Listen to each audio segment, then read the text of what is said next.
Adrien Quatennens, bonjour à vous. Bonjour. D'abord Julien Arnaud, on le disait dans les titres, les Français toujours aussi intéressés, passionnés, inquiets aussi sûrement par ce mouvement des Gilets jaunes. Près d'1 million de téléspectateurs hier pendant plusieurs heures autour des échanges, devant les échanges orchestrés par David Pujadas. Oui, entre ces gilets jaunes, ils étaient 6 sur le plateau de David Pujadas et puis des membres du gouvernement. Premier face-à-face en quelque sorte, entre les deux partis, si on devait schématiser, ça n'était jamais vu. C'était sur LCI hier soir, effectivement. Et je ne vais pas décerner ce midi des cartons jaunes, mais plutôt des bons points sur ce qu'on a vu. Car c'était assez intéressant, notamment sur l'une des figures du mouvement des gilets jaunes. Et puis la secrétaire d'État, Emmanuelle Wargon, qui aussi a bien voulu jouer le jeu. Regardez, petite sélection de leurs premiers échanges. Merci, à titre personnel, d'être venu et, entre guillemets, d'affronter les Gilets jaunes, ou en tout cas de faire partie de cette grande explication. D'abord, je voudrais dire que moi aussi, je suis heureuse de ce moment d'échange. Je ne le vis pas comme un affrontement. Je pense qu'on ne va pas être d'accord sur tout, mais je pense que c'est très important de dialoguer. Voilà, donc pour moi, personnellement, celles qui sont sorties, je dirais, du jeu, de l'animation hier soir, du débat, c'est Ingrid Levavasseur, cette porte-parole des Gilets jaunes, et Emmanuelle Wargon, puisqu'en plus elles se sont répondues, ça a été parfaitement concret. Donc c'est ça aussi, je pense que les téléspectateurs, les Français, sont venus chercher sur LCI, ce qui explique aussi ce record d'audience. Adrien Quatennens, il a fallu du courage aux membres du gouvernement pour venir en plateau directement face caméra, se confronter à la colère des Gilets jaunes. Est-ce que vous saluez une attitude de dialogue? On n'est pas dans le mépris comme parfois vous avez pu le dénoncer? Non, mais le dialogue, il est absolument nécessaire. Je pense que l'intérêt qu'il y a eu pour votre émission hier soir et les chiffres que vous annoncez en termes d'audience montrent bien la température qu'il y a dans le pays, qui est extrêmement élevée, et l'intérêt qu'il y a pour le débat d'idées. Moi, je pense pour ma part que nous avons atteint un point de rupture. C'est-à-dire que cette France invisible a décidé de monter sur la table des puissants et de porter ses revendications. Et je pars d'un état de rupture au sens où je suis à peu près persuadé, compte tenu de ce qui se passe à l'heure où on se parle dans notre pays, qu'on ne reviendra pas à l'état précédent. On ne sait pas ce qui va se passer demain, quelle sera l'issue. Moi, je souhaite qu'elle soit politique. C'est pourquoi c'est aussi notre rôle de responsable politique de porter des propositions claires qui permettraient une sortie de crise. Mais il y a un point de rupture qui est atteint.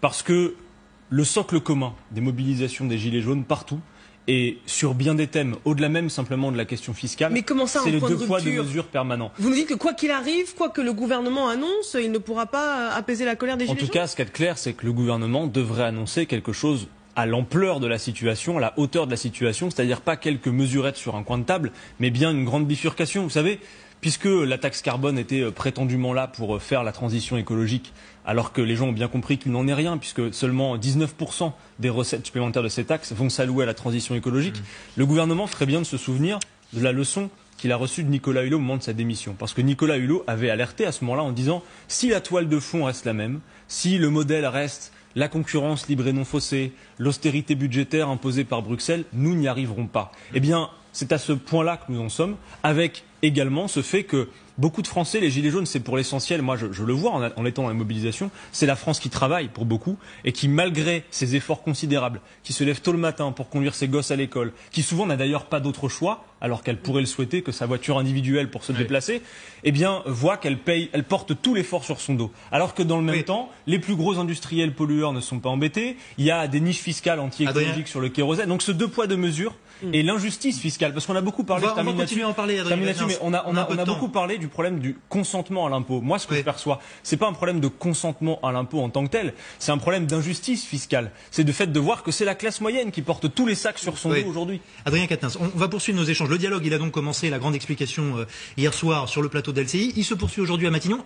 Surtout demain. Surtout demain. Délégation représentative, nous dit-on, des Gilets jaunes sera reçue à Matignon. Alors on ne connaît pas encore la composition exacte de ces Gilets jaunes qui s'entretiendront avec Édouard Philippe. En tout cas, cette réunion, elle aura lieu. En tout cas, il y aura une photo, une belle image d'Édouard Philippe avec les Gilets jaunes. Mais si, et seulement si, c'est seulement cette image-là, ça ne servira à rien. Ça ne servira à rien non plus si chacun campe sur ses positions et espère faire plier, faire tomber l'autre. Il va falloir vraiment que le dialogue s'engage entre les Gilets jaunes et le Premier ministre Édouard Philippe. Mais peut-être est-ce trop tard, 15 jours entre cette réunion et le premier appel au blocage. Ce qui est sûr, c'est qu'on voit que c'est Édouard Philippe qui est au front, qui est envoyé au front, notamment par le chef de l'État, pressé ces derniers jours par Emmanuel Macron, dénonçant, payant peut-être un retard à l'allumage d'Édouard Philippe. La question que je voulais vous poser, poser.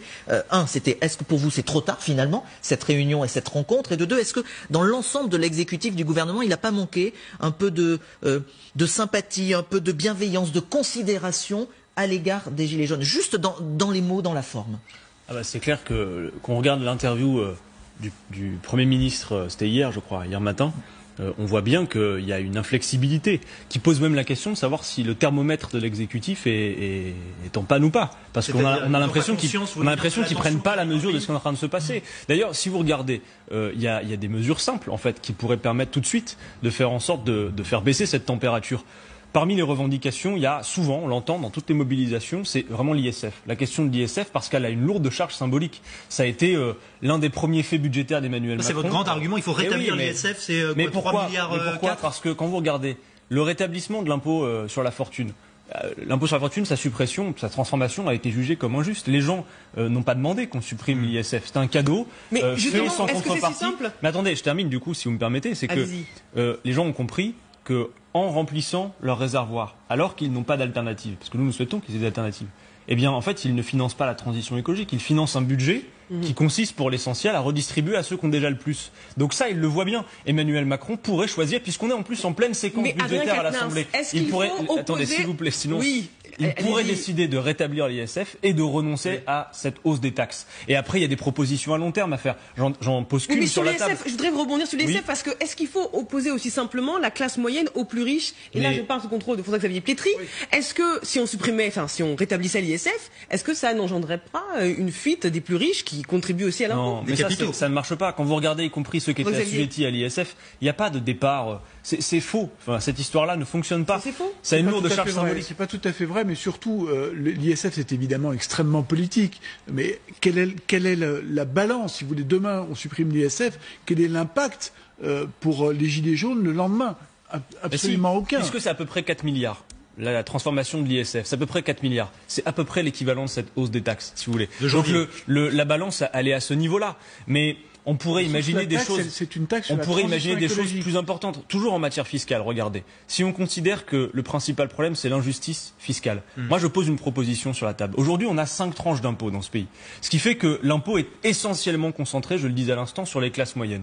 Nous avions proposé d'avoir 14 tranches d'impôts. Tout le monde paierait, mais véritablement à proportion de ses revenus. Parce que le principal problème aujourd'hui, c'est que plus vos revenus sont hauts, moins il y a de progressivité. Et ça, les Français l'ont compris. Ce que vous dites, les 14 tranches d'impôts, les 14 tranches d'impôts, si je peux terminer une seule explication, sinon je réponds à vos questions par oui ou par non et je m'en vais.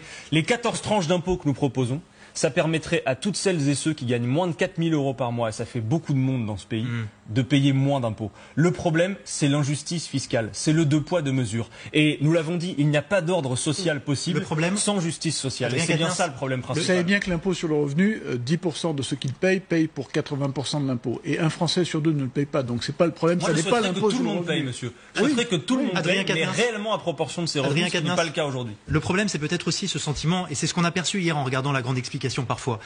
Il y a eu de la sincérité sur le plateau autour de David Pujadas, aussi une forme parfois de désespoir. Écoutons encore un extrait de cette émission.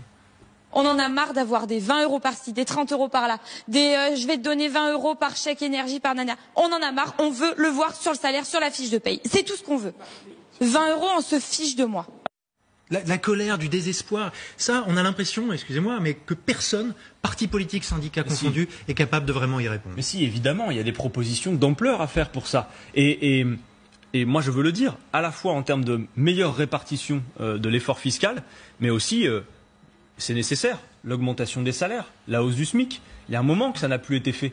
Et je pense qu'aujourd'hui, c'est absolument nécessaire. Est-ce qu'on peut tolérer que des gens qui travaillent du matin au soir, qui sont extrêmement méritants, n'arrivent même pas parfois à se loger, à finir les mois correctement?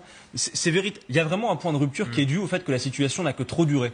Et après, il y a des propositions de bon sens, parce que si Emmanuel Macron prétend faire la transition écologique, ce qu'en fait il ne fait pas, parce que je vous demande d'y réfléchir quand même, qu'on taxe unilatéralement les carburants sur ceux qui n'ont pas le choix, mais dans le même temps on ouvre la concurrence à la SNCF, des petites lignes risquent de fermer, Macron signe les accords CETA de libre-échange, est-ce que ça ne pollue pas ça? Donc c'est vraiment ce 2 poids 2 mesures. Pourquoi ce serait à nous, c'est ce que nous disent les gens, de payer seul alors qu'il n'y a pas une politique cohérente, globale? Sur le CICE par exemple, le fameux crédit d'impôt compétitivité emploi, il y en a pour 20 milliards d'euros par an. C'est énormément d'argent. Ça crée quasiment pas d'emplois. C'est 300 000 emplois 300 000 euros par emploi créé ou maintenu cette affaire. Est-ce qu'on ne pourrait pas allouer ces milliards à la transition écologique? Moi, j'alerte sur une chose. On a le risque là de voir émerger une écologie antisociale.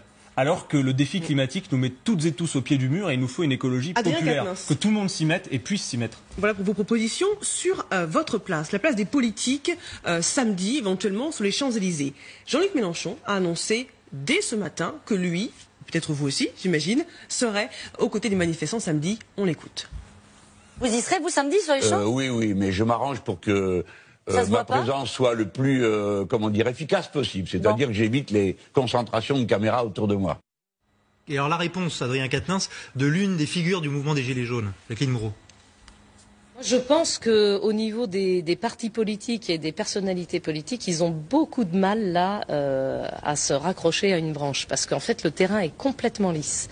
Donc après, à titre individuel, M. Mélenchon a le droit, c'est un citoyen, il a le droit de faire ce qu'il veut. On n'est pas là pour interdire quoi que ce soit. Maintenant, je ne pense pas qu'il y aura de récupération parce que c'est très très compliqué. Les gens là ont un ras-le-bol des politiciens complet. Donc je ne crois pas que ça va produire une récupération. Adrien Quatennens, il y a un ras-le-bol, on voit bien, de la politique menée par le chef de l'État, mais il n'y a pas forcément une envie de se tourner vers les autres partis politiques, et notamment vers le vôtre. Comment vous l'expliquez ? Moi, je n'ai rien acheté des paroles de cette dame, et je comprends cette colère. Vous savez, moi-même avant d'être parlementaire, quand je faisais simplement des campagnes politiques, même pas d'ailleurs en séquence électorale, souvent je me faisais fermer la porte au nez en me disant « Ah non, vous êtes un politique, vous êtes tous pareils ». Vous savez, il y a ce syndrome général où on met tout le monde dans le même panier.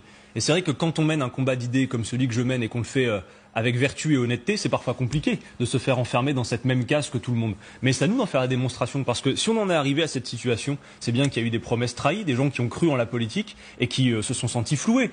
Donc notre rôle est absolument d'éviter toute forme de récupération. Moi je veux le dire, puisque les initiatrices, initiateurs du mouvement ont été les premiers, souvenez-vous-en, à dénoncer la tentative de récupération, notamment de l'extrême droite. Oui, par contre, notre place... votre responsabilité, c'est pas aussi de ne pas aller sur les Champs-Élysées? Non, il n'y a pas de manifestation déclarée, il y a un risque très réel qui est souligné par les forces de l'ordre. Mais d'abord, le risque, vous savez, on a beaucoup focalisé sur les violences qu'on a pu voir sur les Champs-Élysées, qui, vous devez le dire, à côté de la grande masse de la mobilisation qu'il y a eu dans tout le pays, sont extrêmement minoritaires. C'est aussi l'effet produit. Oui, mais l'effet produit, c'est que ça remet des pièces dans la machine, parce que voyez-vous, moi, ça fait 2 semaines de suite que je suis dans les mobilisations à Lille avec les Gilets jaunes, et justement, pour pas me distinguer, je mets le gilet jaune.